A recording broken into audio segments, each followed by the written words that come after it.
ambiguity, or at least some questions about whether there were exceptions or exemptions. There shouldn't be ambiguity. We have a tremendous country.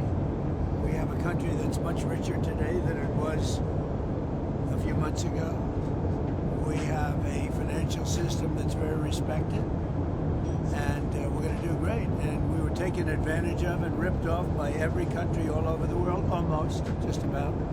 They laughed at us. We were run by foolish people, and they took advantage of our country, and we're just not going to let that happen anymore. In terms of the big, beautiful bill, right? When do you expect that to get done? Well, I hope soon. The big, beautiful bill. It's the big, beautiful tax cuts, really, and regulation cuts and many other things.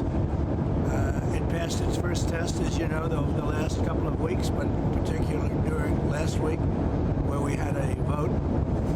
We won in the House, we won in the Senate, and that was a big chunk of it. And now they're going to eventually take, pretty soon, a final vote. And the big, beautiful tax cuts and regulation cuts and all of the other things that are included in there will go into effect. And I think it'll be probably the largest tax cuts in the history of our country, the most comprehensive regulation cuts in the history of our country, and many, many other things, including border wall money. We built 571 miles of wall, but now we can add to it. As you know, we've just concluded a period of time where the border was the most secure it's been in the history of our country. We're very proud of that. And the other week, a couple of weeks ago, last week actually, 5 people came in, 5.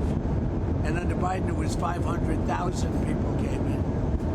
What they've done to our country should never be forgotten. Never be forgotten. What they've done, and that the news hasn't reported it correctly, is a disgrace. But what they've done to our country to allow these millions and millions of people in from prisons and mental institutions and sane asylums should never be forgotten. Because we're going to be living with that for a long time. This is tremendous work, tremendous effort. It's one thing, they cause massive inflation, they cause a lot of problems. But what they've done to our border and to our country, you should never forget that. And you should never, as journalists, allow people